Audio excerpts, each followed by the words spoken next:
ಕಟ್ಟಡಗಳನ್ನು ನಾಶ ಮಾಡಿ ಎಲ್ಲಾ ಕಡೆ ಮೊದಲು ಸ್ವಚ್ಛತೆ ಕಾಪಾಡುವ ಮೂಲಕ ಡೆಂಗ್ಯೂ ಹರಡದಂತೆ ನಿಗಾವಹಿಸುವ ನಿಟ್ಟಿನಲ್ಲಿ ಅಧಿಕಾರಿಗಳು ಎಚ್ಚರದಿಂದ ಕೆಲಸ ಮಾಡಬೇಕು. ಕಟ್ಟಡಗಳು, ರಸ್ತೆ, ಬೆಳೆಹಾನಿ ಬಗ್ಗೆ ಪರಿಶೀಲಿಸಿ ಪಟ್ಟಿ ತಯಾರಿಸಿ ಸರ್ಕಾರಕ್ಕೆ ಸಲ್ಲಿಸಬೇಕು. ಗೈರು ಹಾಜರಾಗುವ ಅಧಿಕಾರಿಗಳ ವಿರುದ್ಧ ಶಿಸ್ತು ಕ್ರಮ ಕೈಗೊಳ್ಳಬೇಕು ಎಂದು ಸಭೆಯಲ್ಲಿ ಜಿಲ್ಲಾ ಉಸ್ತುವಾರಿ ಸಚಿವ ಕೆಎನ್ ರಾಜಣ್ಣ ಅಧಿಕಾರಿಗಳಿಗೆ ಚಳಿಯಲ್ಲಿ ಬಿಸಿ ಮುಟ್ಟಿಸಿದ್ದಾರೆ. ನಗರದ ಜಿಲ್ಲಾ ಪಂಚಾಯತ್ ಹೊಯ್ಸಳ ಸಭಾಂಗಣದಲ್ಲಿ ಶನಿವಾರ ಬೆಳಿಗ್ಗೆ ಜಿಲ್ಲಾ ಉಸ್ತುವಾರಿ ಸಚಿವರ ಅಧ್ಯಕ್ಷತೆಯಲ್ಲಿ ಕರೆಯಲಾಗಿದ್ದ ಜಿಲ್ಲಾ ಮಟ್ಟದ ಕೆಡಿಪಿ ಸಭೆಯಲ್ಲಿ ಜಿಲ್ಲಾ ಉಸ್ತುವಾರಿ ಸಚಿವರು ಡೆಂಗ್ಯೂ, ಮಳೆಹಾನಿ, ಶಾಲೆ ಬಗ್ಗೆ ಅಂಕಿಅಂಶ ಕೇಳಿದರು.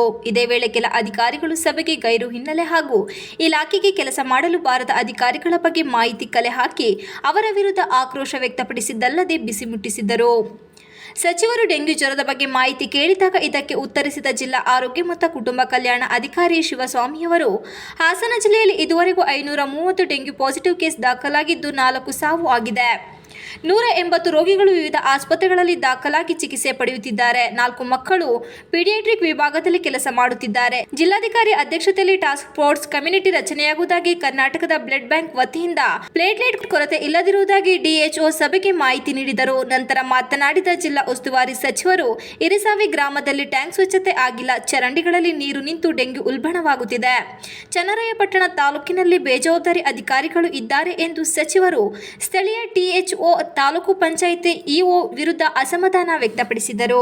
ಶಾಸಕ ಕೆಎಂ ಶಿವಲಿಂಗೇಗೌಡ ಮಾತನಾಡಿ, ಅರಸೀಕೆರೆ ತಾಲೂಕಿನ ಮುದಡಿ ತಾಂಡ್ಯದಲ್ಲಿ ಡೆಂಗ್ಯೂ ಜ್ವರದಿಂದ ಒಂದು ಹೆಣ್ಣು ಮಗು ಸಾವನ್ನಪ್ಪಿದ್ದು, ಆ ಹೆಣ್ಣು ಮಗುವಿನ ಸಾವಿಗೆ ಜಿಲ್ಲಾ ಆಸ್ಪತ್ರೆ ವೈದ್ಯಾಧಿಕಾರಿಗಳು ಕಾರಣ ಎಂದು ಪೋಷಕರು ನನಗೆ ದೂರಿದ್ದಾರೆ ಎಂದು ಆರೋಪಿಸಿದರು.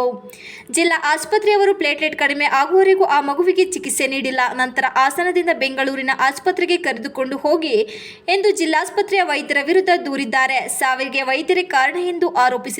ಅರಸೀಕೆರೆ ತಾಲೂಕಿನಲ್ಲಿ ಪಿಡಿಒಗಳು ಬೆಂಗಳೂರು, ಮೈಸೂರಿನಿಂದ ಕರ್ತವ್ಯಕ್ಕೆ ಬರುತ್ತಾರೆ. ಅವರಿಗೆ ಹೇಳುವವರು ಕೇಳುವವರು ಯಾರೂ ಇಲ್ಲ. ಗ್ರಾಮಗಳಲ್ಲಿ ಸ್ವಚ್ಛತೆ ಇಲ್ಲ ಎಂದಾಗ ಮಧ್ಯ ಮಾತನಾಡಿದ ಸಚಿವರು, ಜಿಲ್ಲೆಯ ಎಲ್ಲ ಪಿಡಿಒಗಳು ಸರಿಯಾಗಿ ಪಂಚಾಯಿತಿಗೆ ಬಾರದೇ ಇರುವ ಕಾರಣ ಪಿಡಿಒಗಳಿಗೆ ಬಯೋಮೆಟ್ರಿಕ್ ಮಾಡುವಂತೆ ಸಚಿವರು ಜಿಲ್ಲಾ ಪಂಚಾಯತ್ ಸಿಇಒ ಅವರಿಗೆ ಸೂಚನೆ ನೀಡಿದರು. ಸಚಿವರಾದ ಕೆಎನ್ ರಾಜಣ್ಣ ಮಾತನಾಡಿ, ಸೋಮವಾರದಿಂದ ತುಮಕೂರು ಕ್ಯಾನೆಲ್ಗೆ ನೀರು ಹರಿಸುವಂತೆ ಸಚಿವರು ನೀರಾವರಿ ಇಲಾಖೆ ಅಧಿಕಾರಿಗಳಿಗೆ ಸೂಚನೆ ನೀಡಿದರು. ನೀರಾವರಿ ಇಲಾಖೆ ಅಧಿಕಾರಿಗಳು ಮಳೆ ಬಂದು ಡ್ಯಾಂ ಭರ್ತಿಯಾಗುವವರೆಗೂ ಸುಮ್ಮನಿದ್ದು ನಾಲೆಗಳಿಗೆ ನೀರು ಹರಿಸಲು ಸೂಚನೆ ನೀಡಿದಾಗ ಮಾತ್ರ ಕಾಂಕ್ರೀಟ್ ಹರಿಸುವುದಾಗಿ ಹೇಳುತ್ತಾರೆ.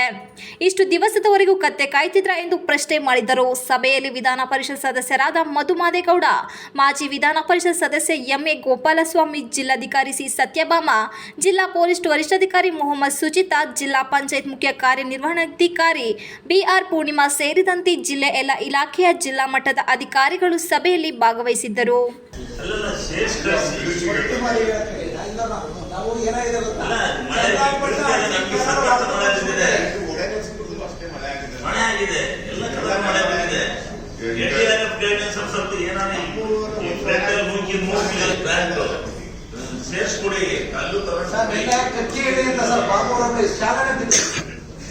ಕಚ್ಚಿ